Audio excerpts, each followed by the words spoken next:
Hello everyone, it is Tuesday, July 14th, and we are beginning our second week of our 4-week course. You're completing the quiz 1. I see a few of you are still to finish it this morning, as it's about 10:30 a.m. right now.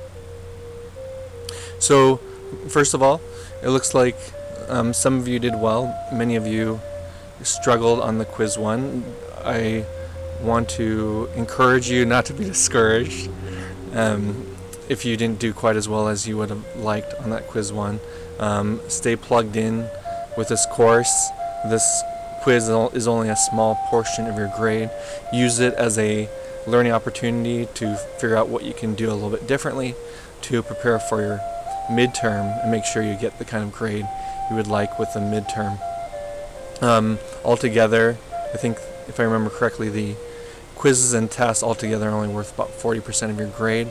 So if you're doing your discussion replies and comments every time, you're doing full 3, you're citing your sources and page numbers and which videos, and you do well with the essay as well, you can still get at least a C in this class, even if you struggle on the quizzes and tests.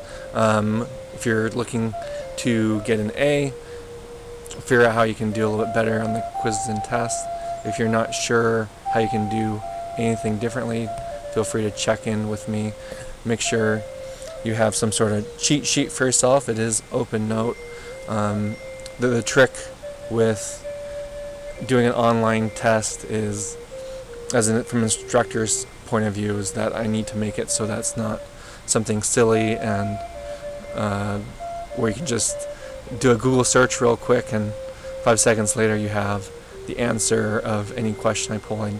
I write many of the questions so that you have to have done a close reading of the books, understand the main argument of different authors, understand different concepts as they're described by your authors. So make sure you have a cheat sheet that is based off what your readings are.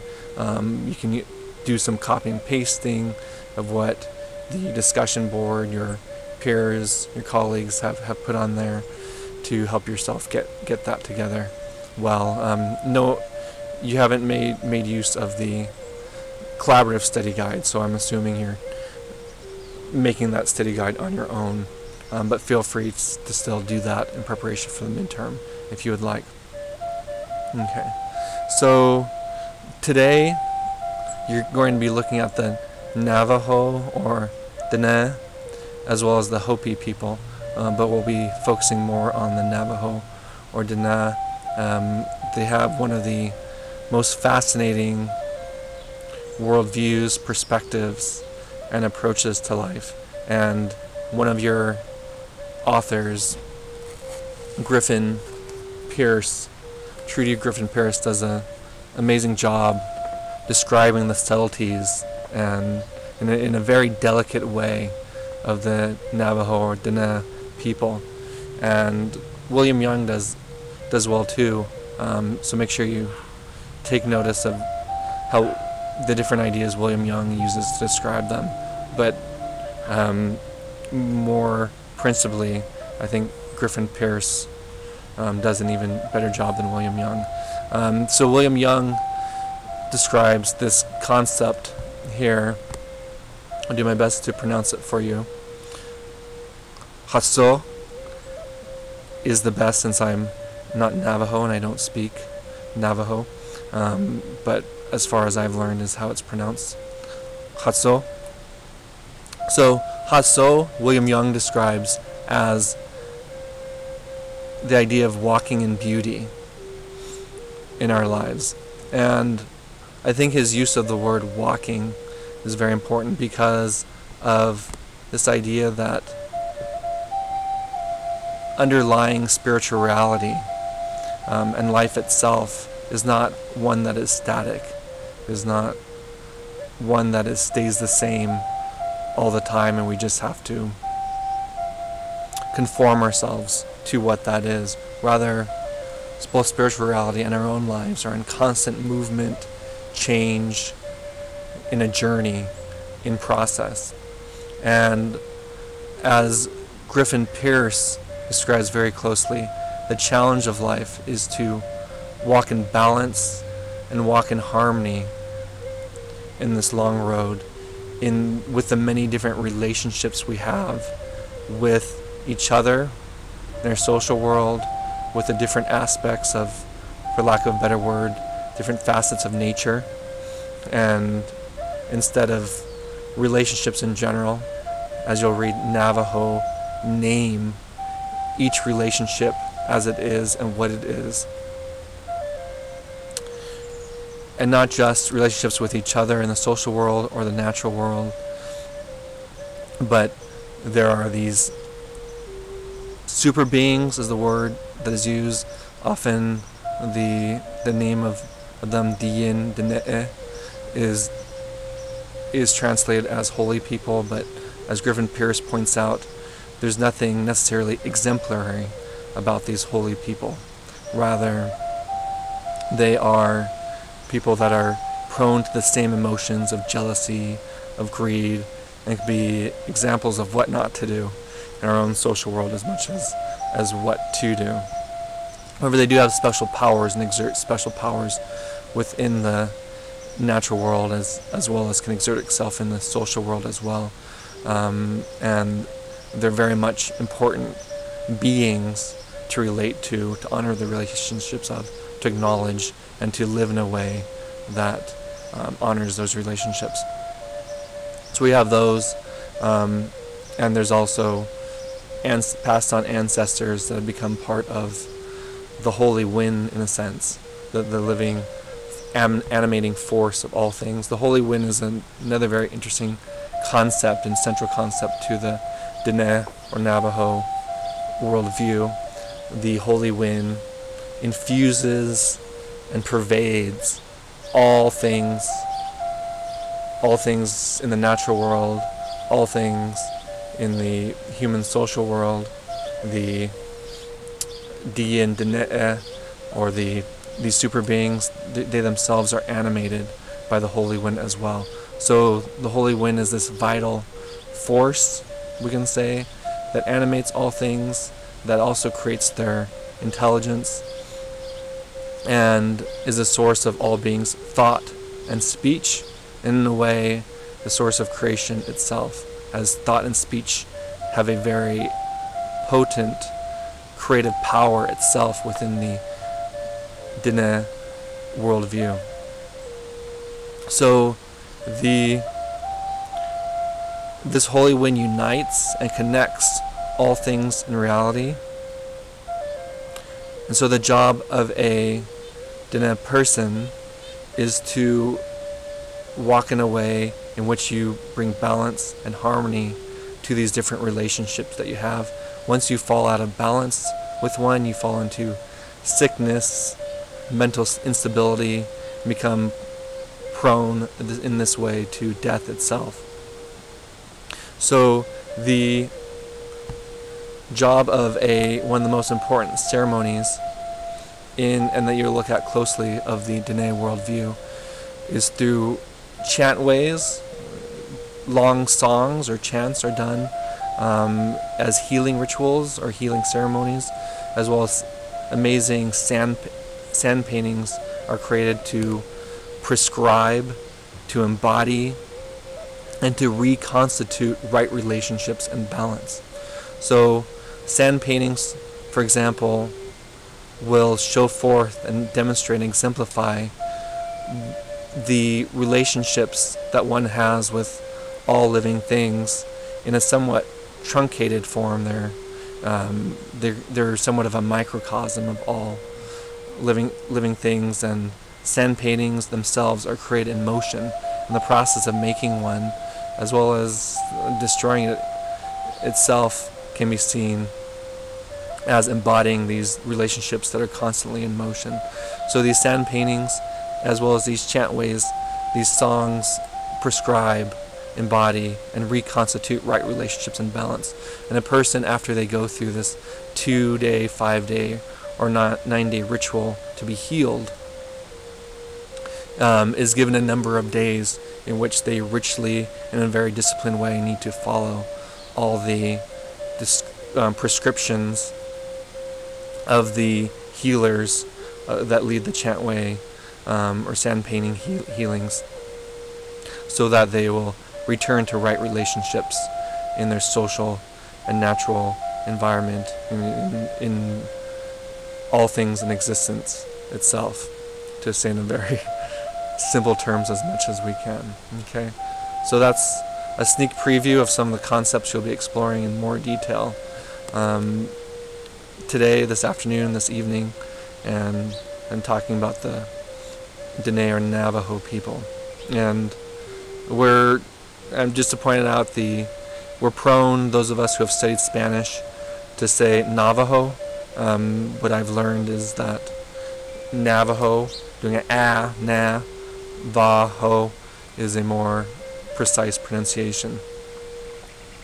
Okay, so you'll also look, not in quite as much detail as with the Dene, but in some detail you'll look at the Hopi people, and how corn is so central to their worldview, as well as their subsistence of life, and how corn is seen to embody, exemplify human being itself, as well as these super beings that exist among the Hopi called Kachina, and the different ways that the Hopi people try to relate to the Kachina and honor them through their rituals and ceremonies. And they're quite similar in ways as you find to the Diyin Dene, or the super beings or holy people of the Navajo, but there's they're very much unique to the Hopi people's own environments, and they have their own stories about them, and the ways they look at them might be subtly different. So enjoy your readings. Think of this as an investigation, solving the mysteries, trying to put together some central concepts of the worldview and practices in the life ways of each of these peoples, as we'll look at this week and today, starting with the Dene and the Hopi. Enjoy.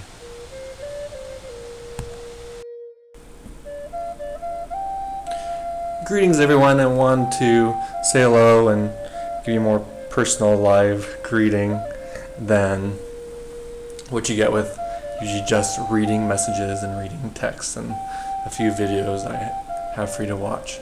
So I'll just go over, we've entered the home stretch here. I'll go over what has just happened and what's to come, and point out important dates. For the most part, this message, you can look over the syllabus yourself, and if you're reading closely about everything I give you and everything there is, then it's not necessary, but maybe it'll help give you a big picture seeing this video. So first of all, you just took your quiz 2 on Friday. The class earned about an 82% average, so there won't be a curve for that quiz. If you only saw your grade just after you took it and you got immediate feedback with what percentage you got, if you've looked at it again in the last 24 hours, you probably saw your grade was about 7.5% higher.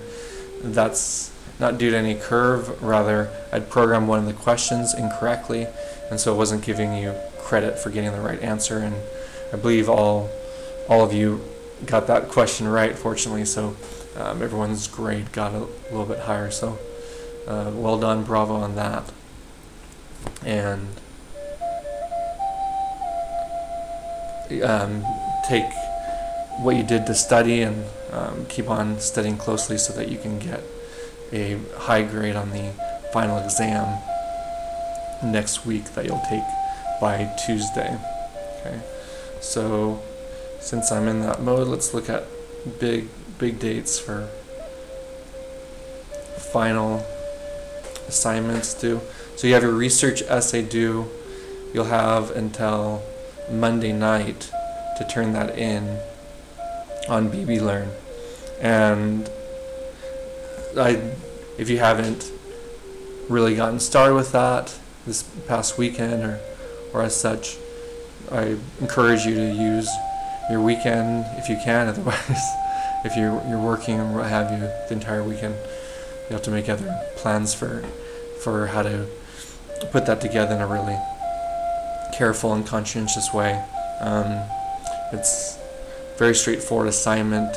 If you show you've written well, have understood the topic well, integrated sources well, applied critical thinking well, have very organized presentation of the topic, you've used scholarly sources and at least the bare minimum of scholarly sources, and I encourage you to go a little bit above and beyond that, especially if you want to get not just a B but an A type grade. I encourage you to get a variety of scholarly sources for that. And so pay attention to the rubric. You may have not looked at the rubric in a while. Let's see if this will load. Here we go. So research essay detailed directions. You probably already downloaded that. Read that closely again. The directions I have for the things I'm looking for you to get a top grade on that. And if you do, take notice that if you do the bare minimum expectations, probably looking at a high C or B grade. If you go above and beyond, do everything I asked for and beyond, then you'll be hitting an A grade on that. So think of that in mind when you're working hard to put everything together. So you'll submit your final research essay here on research essay. I think that link is already open for you to turn it in anytime this week should you finish it earlier. I'll double check after I make this video to make sure that's all together for you. Alright, so back to the syllabus. You'll take your final exam anytime between Monday night and Tuesday until 11:59 p.m. on Tuesday night. And looks like I'm not going to give you till the 1 a.m. I sometimes do for the following day, but just till Tuesday night on that. And let's look really quickly at the topics you'll address this week. So we're getting into this week really looks at facets of contact and transformation of First Nation religions, as well as new religious movements that have occurred within Native American religions as part of the contact and cross-fertilization that is occurring. So today you're looking at resistance and transformation movements with a focus on the religion of the Seneca prophet Handsome Lake, as well as the ghost dance of the Paiute holy man known as Wovoka or Jack Wilson. Wovoka, W-O-V-O-K-A. See if I have, so I don't have his name written here, but you'll be seeing it as you're reading. Wovoka, who had the English name Jack or Jackson Wilson. Okay. So what we're looking at here is, as I mentioned, areas of cross-fertilization. These movements are both in resistance to European American ways of life and aspects of civilization, especially alcohol and some inventions and technologies that are rejected, that these different prophetic figures saw as being bad or negative for their traditional First Nation way of life. Put those off, resist those, and we'll reattach ourselves to the traditional way of life that our people has practiced, yet different aspects of that traditional way of life are deliberately also rejected, and certain aspects of Christian religion and worldview, as well as European American practices, such as when you read the works about the Nez Perce prophet in Washington State, you'll see that the different things like parades are adopted, as well as sort of pageantry, and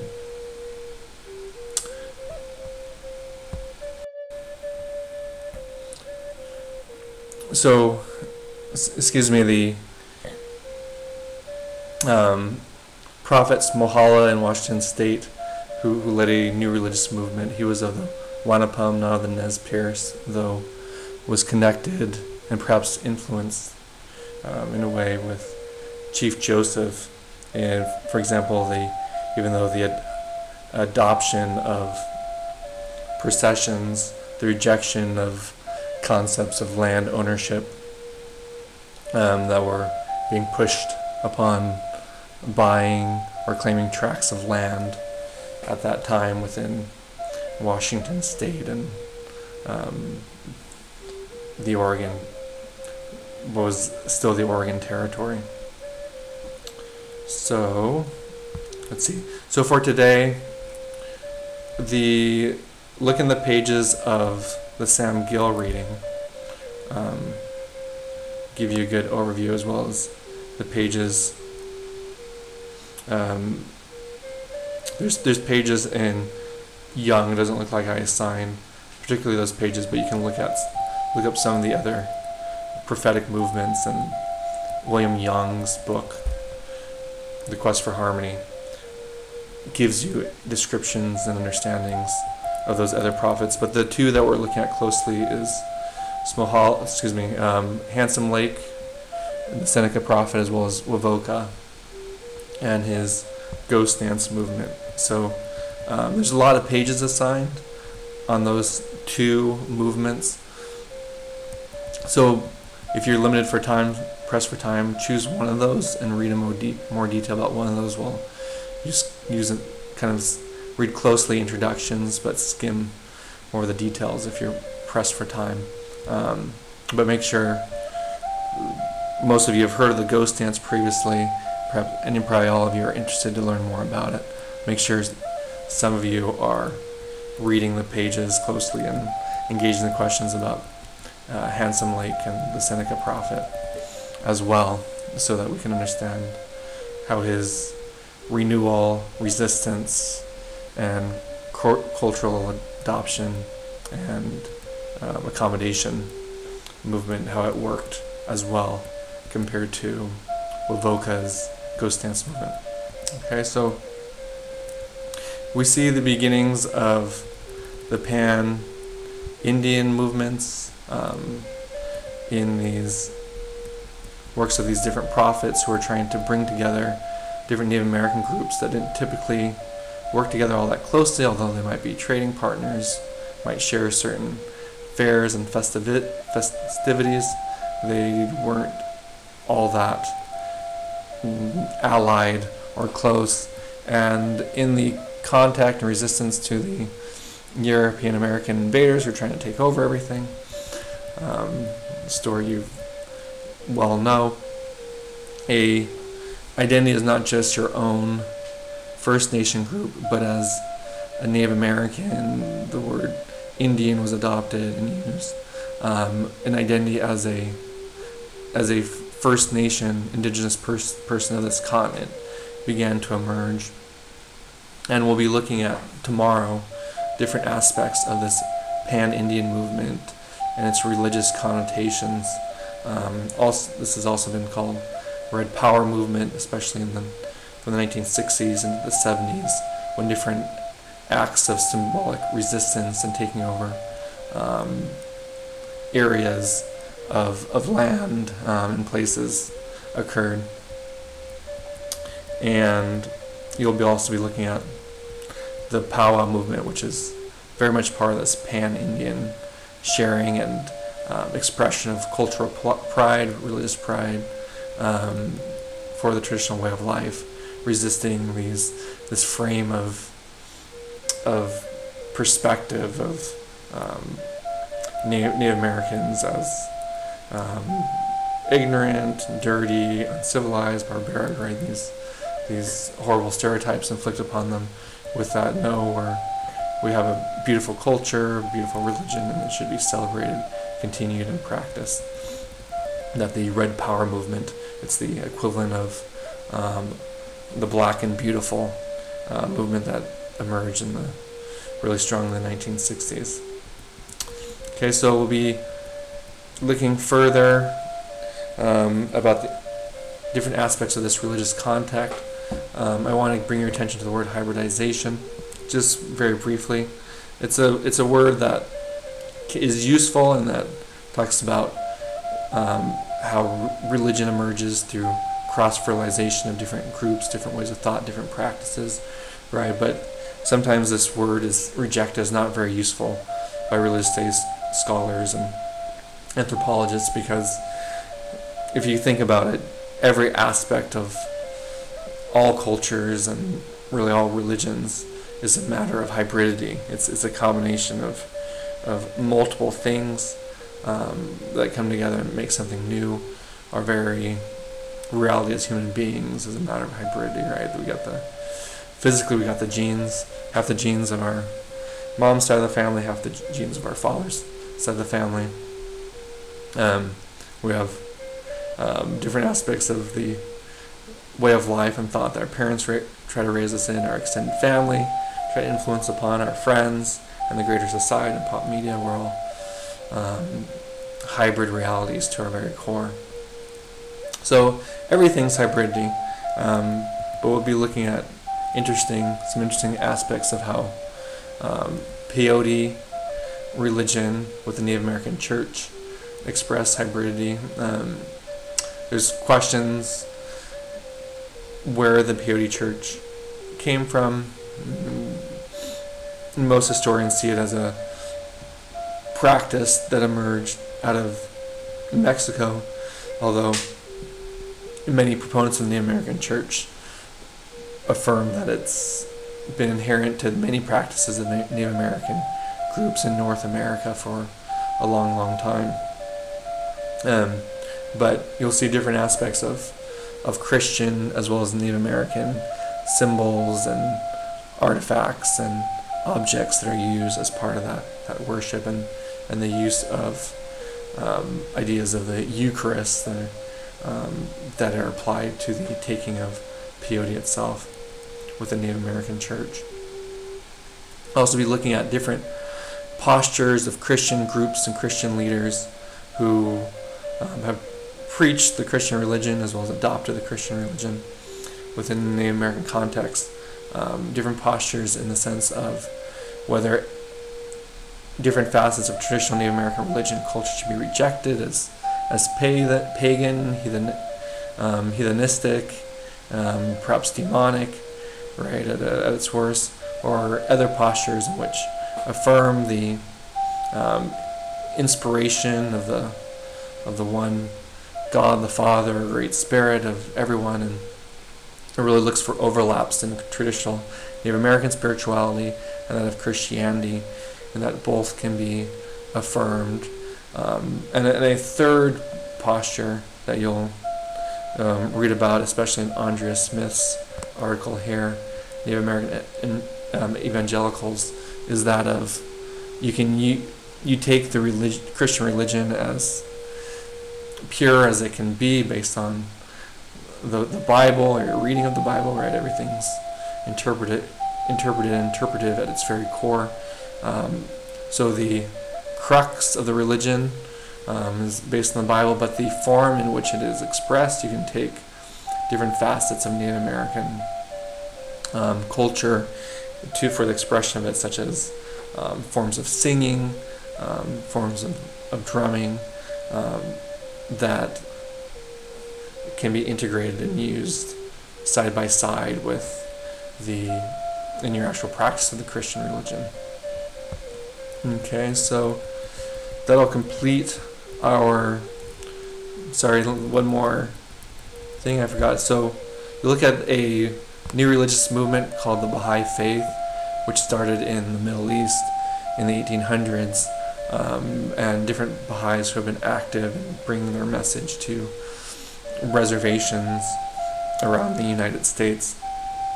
And you'll look at, if I remember correctly, an article that looks at, especially that Navajo embrace of the Baha'i Faith to some degree. But the Baha'i Faith, whereas there's some debate within Christianity, right, of what you should do with the traditional Native American religion, whether it should be rejected or can it be selectively embraced or embraced altogether, right? The Baha'i Faith, with its affirmation of the unity of religions, that God has to provide guidance and inspiration for all peoples, for all times, that there's more of a natural, open policy of Native American religion should be affirmed, practice continued, that made a certain hybridization with the Baha'i Faith easy and natural for those First Nation peoples that have taken on the Baha'i Faith in the last 100 years. Okay, so look at different ways of that, and you'll get to read different expressions of Christian theology as expressed by Native American theologians, and pardon the pun, but including that of James Treat is a real treat to read, and very interesting ideas and interpretations from them. So Thursday should be pretty easy and straightforward. You're just going to talk about your major takeaways from this course, what you learned, what you enjoyed about it, what you liked about it, different concepts or things you learned that really struck you. You can also express anything that challenged you, what surprised you, what you found especially interesting and why. And if there's anything that you especially like that you want me to continue with, as well as anything you suggest I can change up to improve the course for the next round for fellow students that will take it from me in the future, you're very welcome to talk about that then. Okay, everything coming to mind right now to talk to you about.